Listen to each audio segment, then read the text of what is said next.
Bueno, como último video de la unidad, vamos a ver el ejemplo que se trata en el apunte. Luego que se ha transitado por esta unidad de la determinación de los extremos, del punto de inflexión, de los intervalos de concavidad y de los intervalos de crecimiento y decrecimiento de la función, se presenta en el apunte una función racional. Es racional la función porque, bueno, es una razón o una división, podríamos decir, una escritura fraccionaria entre dos funciones que son polinómicas. El numerador es un polinomio y el denominador es un polinomio, por eso se le llama función racional. Lo que se pide con esta función es el dominio, la intersección con los ejes coordenados, si tiene asíntotas, extremos, puntos de inflexión, el crecimiento, las concavidades y finalmente la gráfica de la función. Ustedes cuando lean el texto se van a ir dando cuenta que yo he usado colores para poder identificar cada razonamiento con la ubicación de ese razonamiento en la parte gráfica. Entonces, por ejemplo, tenemos esta función x al cuadrado menos 4 sobre x más 3 en la función g y tenemos que encontrar el dominio. Entonces, ¿qué fue lo que se hizo? Bueno, ustedes saben que justamente en estas funciones racionales el dominio es el conjunto de los números reales, excepto aquellos para los cuales no se puede calcular eh, el valor de función. En este caso sería para el menos 3 porque el menos 3 más 3 se hace cero y no podría tener un valor dividido por cero. Por lo tanto, el dominio de la función son los reales menos el menos 3.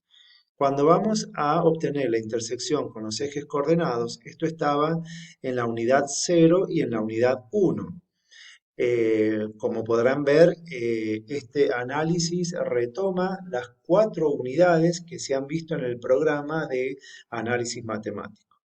Entonces, bueno, intersecciones con los ejes coordenados. Sabemos que por las intersecciones con los ejes habrá una intersección con el eje X y otra intersección con el eje Y, a lo sumo, ¿estamos? Si no, podría haber solamente una intersección o ninguna intersección. Entonces, bueno, vamos a ver con el eje X es hacer de que la función sea cero, entonces en vez de g de x ponemos cero. Esto fíjense que al pasar multiplicando al cero se hace cero con solamente el numerador, luego se pasa el 4, x al cuadrado, es decir que x es más menos la raíz de 4 que es más menos 2.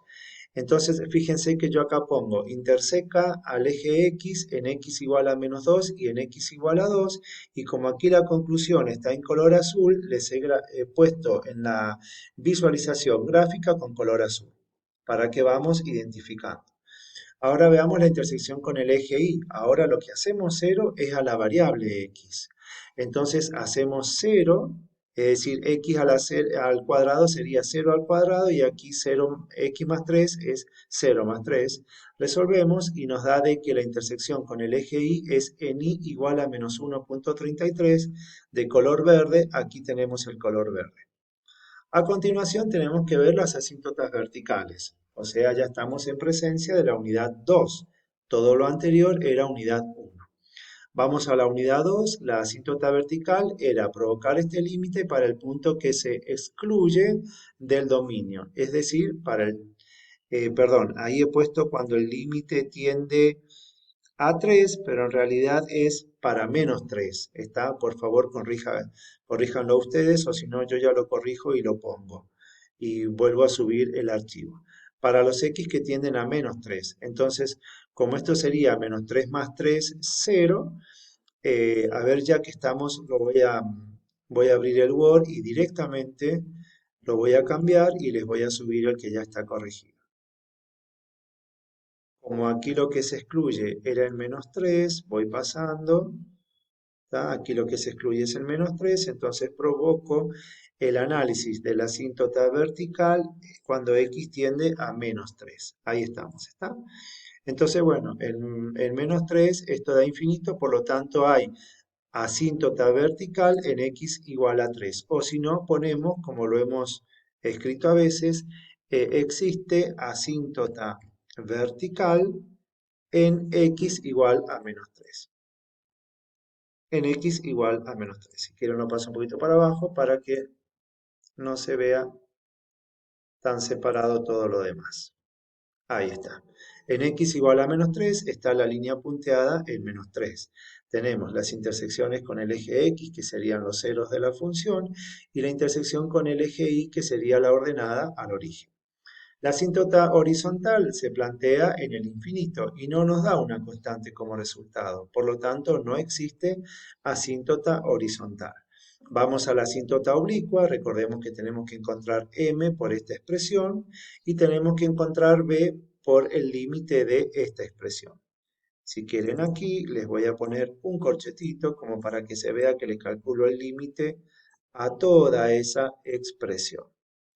Le ponemos el corchete. Ahí estamos, ¿está? Entonces, bueno, aquí va a quedar el límite de todo esto, también para que quede más claro. Entonces, bueno, tenemos para m, hacemos ese límite, que ustedes ya saben cómo se resuelve, y nos da 1. Y luego, aquí entonces m va a ser igual a 1, lo voy a poner con el mismo color de arriba, que es el color lila. Y cuando calculamos b, encontramos de que b es menos 3. Es la ordenada al origen de la asíntota oblicua.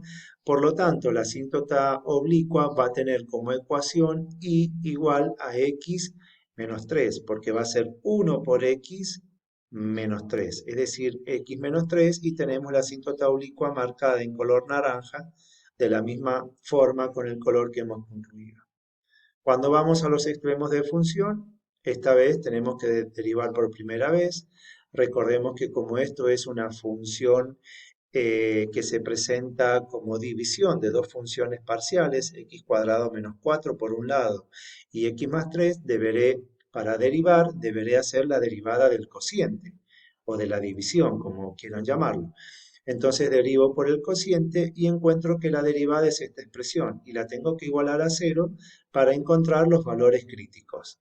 Los valores críticos es el menos 0,76 y el menos 5,24. Pero tengo que verificar que estos valores críticos sean realmente extremos de función. Por lo tanto, provoco la derivada segunda.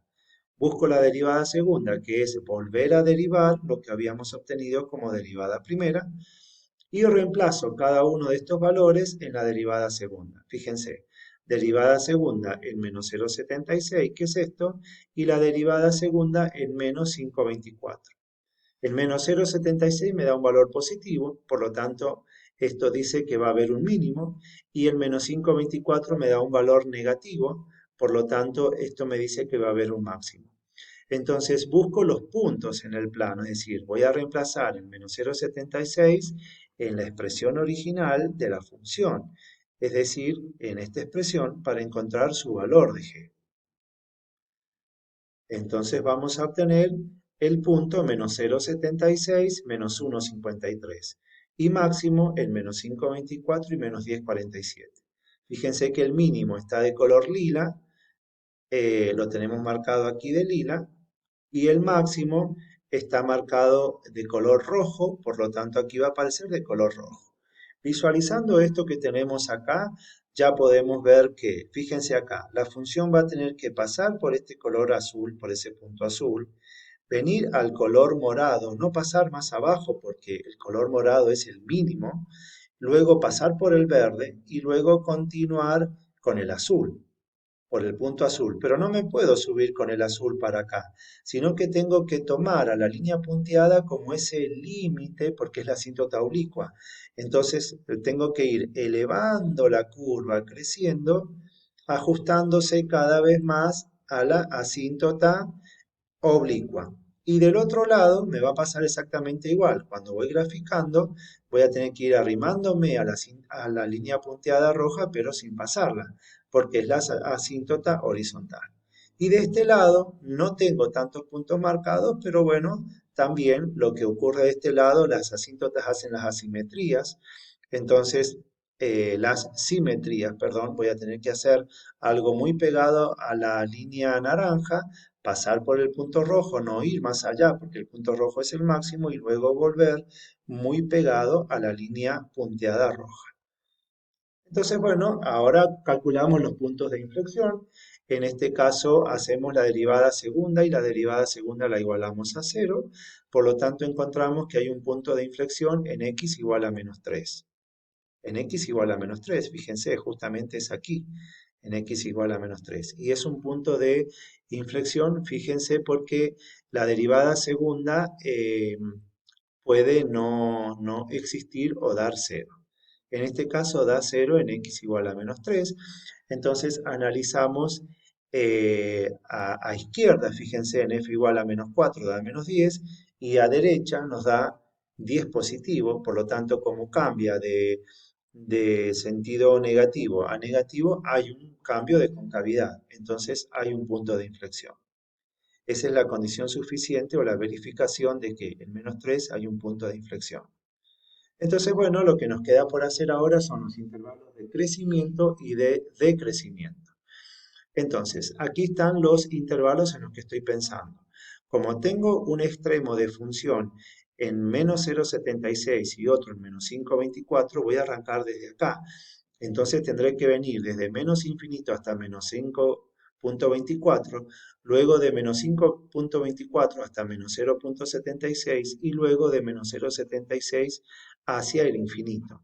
Pero en el medio de estos dos tengo el menos 3, que la función no está definida. Entonces tendré desde menos infinito a menos 5,24, desde menos 5,24 a menos 3, que es donde no está definida, que es la asíntota vertical, desde menos 3 a menos 1,53 y desde menos 1,53 hacia el infinito. ¿Qué va a pasar con la derivada primera? En este intervalo es positiva, o sea, se puede pensar en algún punto, por ejemplo, calcular la derivada primera en menos 8. Aquí podríamos calcular la derivada primera en menos 4, aquí se podría calcular en menos 2 y aquí podríamos calcularla en 5 y ver qué signo nos va dando. Nos va dando acá positiva, negativa, negativa, positiva y esto va determinando, acuérdense que cuando era positiva era creciente en este intervalo. Aquí que es negativa es decreciente en ese intervalo. Algo similar lo hacemos con las concavidades, pero ahora no tomamos los extremos como referencia de esos intervalos de prueba, sino que tomamos el punto de inflexión, que habíamos encontrado que había inflexión en x igual a menos 3. Entonces vamos a ir desde menos infinito a menos 3 y luego de menos 3 hacia el infinito, pero las concavidades la analizamos con la derivada segunda. Entonces vamos a hacer la derivada segunda en un valor que pertenezca a ese intervalo, por ejemplo en menos 8. Y la derivada segunda en un punto que pertenezca a este intervalo podría ser, por ejemplo, en menos 1 o en 6 o en 28. Y bueno, la calculamos y nos dará negativa y positiva. Si es negativa, entonces cóncava negativa en ese intervalo. Si es positiva, es cóncava positiva. Después de todo esto, hacemos la gráfica tal cual veníamos pensándolo, ¿está? Fíjense, aquí está cuando me voy acercando a la asíntota, aquí pasa igual y de este lado pasa igual. Entonces, de esta forma hemos unificado y hemos integrado todos los contenidos del análisis matemático en el análisis de una función utilizando límites y utilizando derivadas. Fíjense ustedes que en ningún momento tuvimos que hacer una tabla para poder graficar. Jamás. No fue necesario hacerla, lo hemos analizado desde la utilización de los conceptos de límites y de derivada funcional.